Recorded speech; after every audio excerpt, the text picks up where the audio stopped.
Welcome back to Broken Bobby's transformation page.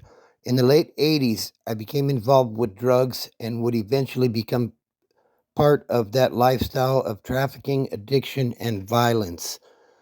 Over the next 20 years, I would be in and out of jail and prison. If you're thinking about trying something or you're dealing with addiction, your life don't need to go down the same path mine did. I hurt a lot of people, both physically and emotionally. These are my stories of how I transformed my life, and you can too. All right, guys, welcome back to the channel. As you can see by the title and the thumbnail, this is Felons in the Workplace, and my opinion on that, and also my advice if you've never kept company with people that are convicted felons. So if you're new to the channel, be sure to subscribe. If you enjoy this sort of content, be sure to hit that like button and share this video if you know somebody else that enjoys this sort of content as well. Also, hit that notification bell so that anytime I drop a new video or I go live, you will be notified and you can check it out when you're ready. So, felons in the workplace. What am I talking about here? There's a lot of people that are convicted felons in, I live in Southern California. I'm not saying everybody's a convicted felon or anything like that, but there are a lot of convicted felons. Now, there's different levels to this. And what I'm talking about is the guy that obviously been to the pen, got a lot of ink on him. And I'm not saying because you have a lot of ink on you, that doesn't necessarily, mean anything. But one thing I will say is most people that have done a lot of time and been to prison yards where things are very serious are very respectful people. They come off with the utmost of respect, and they will be that way until they decide that you don't deserve that respect anymore. And then things can get ugly, So, I think it's a very good thing if, someone got out of prison after, doing however much time, a decade, couple of years, whatever, lifers coming home, right? I think it's great for them to, be in the workforce and do, make an honest living, basically, because a lot of us in our previous life, if you will, I didn't care about punching no time clock. Like I was gonna get my money, and that was that. And honestly, I would much rather someone go out and make an honest living than, be lurking around the ATM looking for somebody to jack type of thing. So, and I'm not saying that all felons are that way, because they're not, Some of these guys are great people.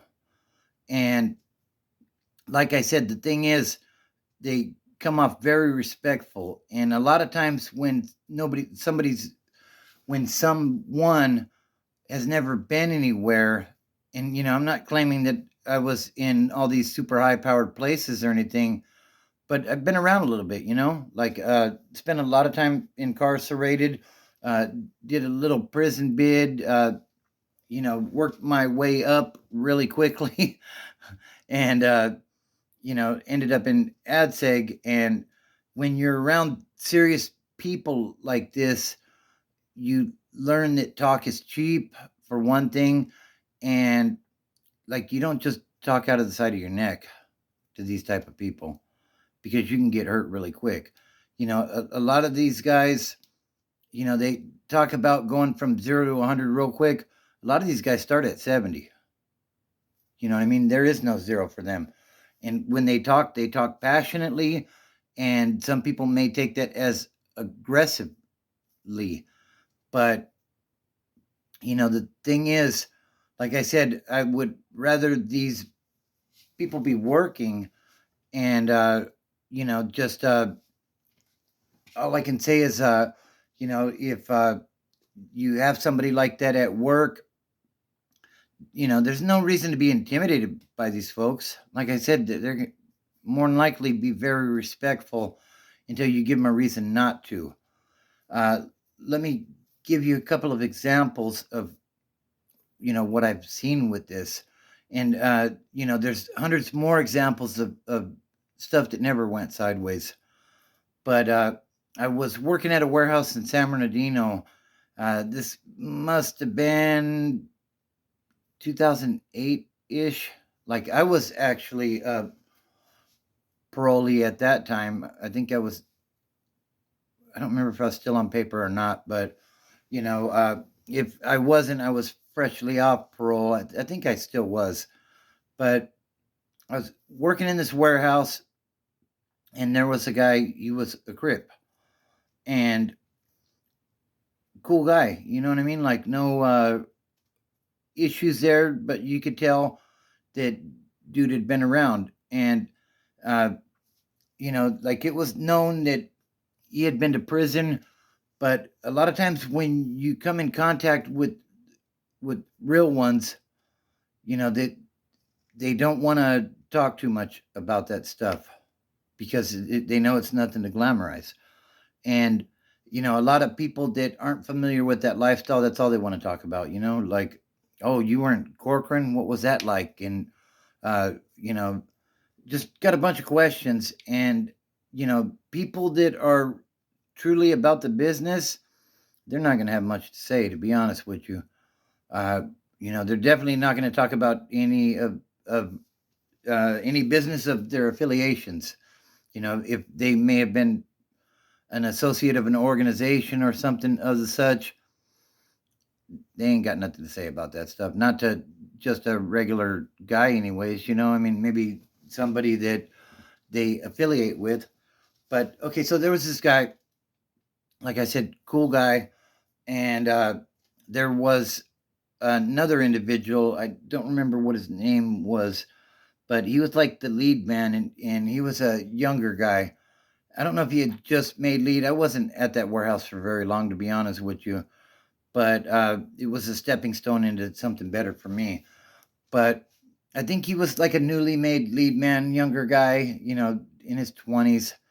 And they, he would always come and bark orders at this guy, the Crip. And, the I remember hearing the Crip. I didn't really talk with him that much. And honestly, I don't remember his name, or I would. Uh, I don't know if I would say it or not, to be honest with you, but uh, you know, he would always come and bark orders at him in particular. Now there were probably 50 guys that worked on that dock. We were loading and unloading trailers, but he always seemed to take issue with what the Crip was doing, and the Crip, following the G code, if you will, wouldn't say nothing to management because he felt like that was snitching. Excuse me.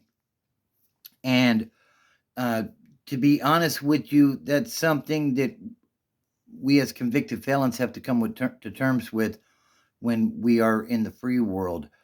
That you know, work is work, and you know, prison is prison. So the thing is, you have responsibilities at work so that you can take care of your family. And I know I'm kind of going in circles here, but uh, kind of goes with the story. So yeah, he didn't want to talk to management about nothing. He didn't want to report the fact that this guy was basically harassing him, and he let it build and he let it build. And one day, that lead man came up and went to give him shit, and the Crip took off on him right there in the middle of the warehouse. And like he worked this kid over, the thing is, I'm not going to get in the way of that stuff. You know what I mean? Like, it's not my business. And, even if it were my business, I don't know if I'd get in the way of that. You act out of pocket with somebody, then you may have something coming. And if you do, then it is what it is. So they ended up calling the cops on this dude. And I don't know whatever happened with him. Like basically, he like stomped this dude out and left the facility. But the thing is, because he worked there, they had all his information, so they reported that to the authorities. And like I said, I don't know what happened with him. I didn't know him outside of work, but that's one. Then when I was trucking, I was I'm trying to remember where I was. I think it was in Texas somewhere, and uh, I'm in a truck stop, and I'm sitting there eating my food, and I overhear uh, a conversation. A guy was training a new guy, and the new guy, he was a gangster. I don't know where he was from, but like you can. It's not too hard to identify that stuff. The way people carry themselves, their mannerisms, and stuff like that uh, tend to tell the story a lot of times. So the trainer is just talking shit to this guy, and I'm thinking, man, like, you know, you are very patient, homeboy. You know what I mean? Like letting this guy talk this way to you, and eventually I would make my way back out into the parking lot where the trucks park, and the the younger guy, I'm pretty sure he was a parolee. I guess he had had enough, and he got on this dude's ass. He was an older dude, but he wanted to run his mouth. I don't know if what the situation was there, but uh, this individual, like, he got on him, and like it took several big burly truck drivers to pull this guy off of the other guy. And that's another point I want to stress. Like I said, a lot of times these guys don't start at zero. They start at 7 or 70 on the 0 to 100 range. So like it's easy for them to go up real quick. And I don't say that to make it seem like these people are dangerous. As long as you're respectful with them, then uh, you know everything's going to be fine. Uh, but like he stayed on him, and I think the thing is this: if you've done a long stretch in prison, you already know what it is, and chances are you're not afraid of it. So when people get to talking reckless and acting like, oh, I can mess with this guy because he's on parole or whatever, that don't mean shit, guys. So this was a message for regular people basically that haven't been anywhere or been around people like that. Like I said, to recap, basically, it's great that felons are in the workforce and that they're making an honest living where rather than out there committing crimes, selling drugs, or breaking into people's houses, jacking cars, all the regular crime stuff, right? So I'm all for it. And if you've never been around people like that and you get one at work, just be respectful to them, and it'll be reciprocated, 9 times out of 10. So don't be intimidated, but at the same time, you can fuck around and find out. You know what I mean? So, uh, I'm in my opinion, it's a great thing. And when I see somebody that I recognize to be a convicted felon in the workplace, I don't mind it at all. Uh, Most of the best workers on where I work are those types of individuals. So I hope you guys enjoyed the video. If you're new to the channel, be sure to subscribe, smash that like button, drop a comment. Let me know what you think. What do you think of convicted felons in the workforce? You know, uh, Let me know. Hit that notification bell so that anytime I drop a new video, you will be informed. Also, when I go live, you can hop on it and jump in the stream. Also, you can become a member of the channel. Hit that join button and select a level that you like. There's exclusive content for members, and I'm still working on getting some merch together, so bear with me, guys. But I hope everybody had a great week. Family, fitness, and freedom are the things that delivered me from life of incarceration and addiction, and they can help you as well. Today's a great day to start, guys. I believe in you. So I'm supposed to be doing an interview with someone tomorrow on their channel. If that happens to go down, I'll be sure to let you guys know where you can check to see that.